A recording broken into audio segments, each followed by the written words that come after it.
Sophie, alors, le groupe Mika, c'est une histoire de famille, je crois. Je crois qu'on peut dire que c'est un peu une histoire de famille, oui.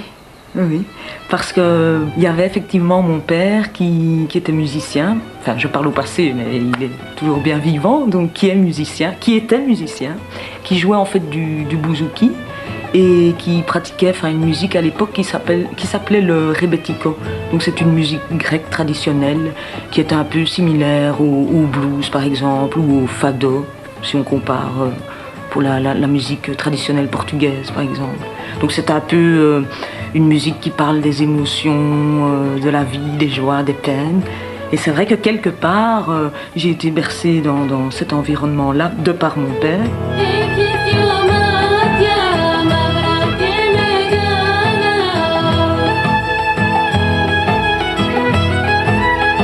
Donc mon père en fait était venu en Belgique comme mineur grec, il est venu travailler dans les mines.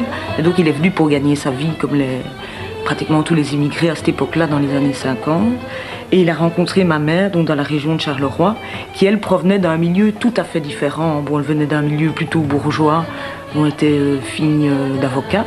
Et donc elle a rencontré mon père, qui était mineur grec. Bon, c'était vraiment deux mondes tout à fait opposés. Et bon, il y a eu des réactions négatives par rapport aux parents adoptifs, d'ailleurs, de ma mère. Et bon, finalement, ma mère a choisi mon père. Bon, elle a tout quitté et elle est venue s'installer à Bruxelles avec mon père.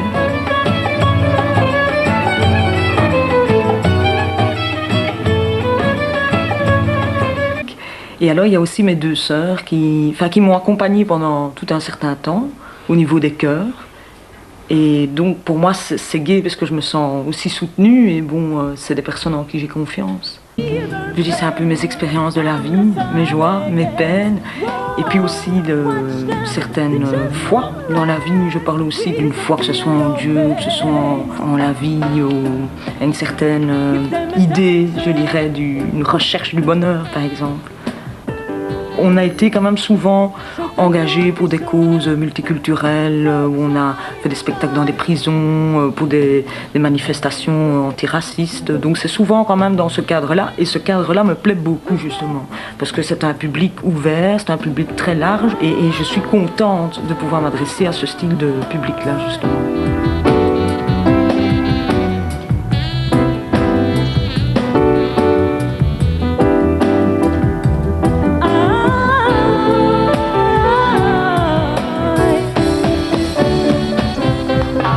O reggae é uma música que nós africanos sentimos muito.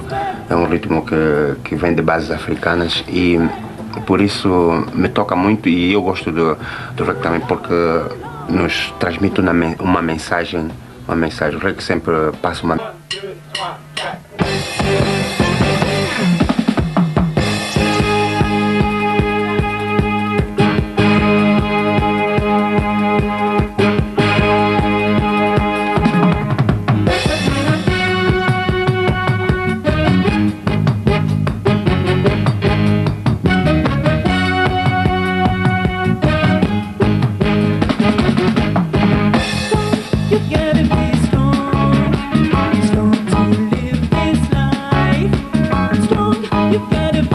Dans cette musique, j'ai retrouvé pas mal d'ingrédients, que ce soit au niveau rythmique, au niveau texte aussi.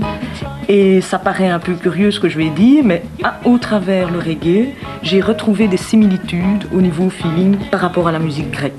J'ai retrouvé une certaine émotion qui est plus ou moins la même dans le reggae. Donc aussi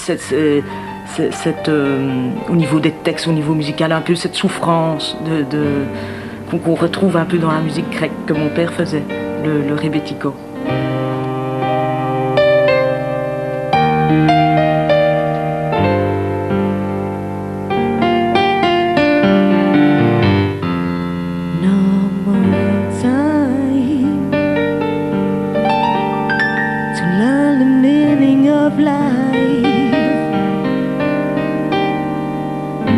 No more time to know what is right.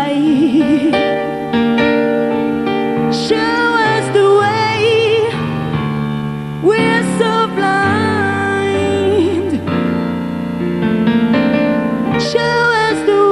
il est venu ici en Belgique, il s'imaginait que sa vie allait être une vie de rêve, comme beaucoup d'immigrés. Bon, ça n'a pas vraiment été le cas.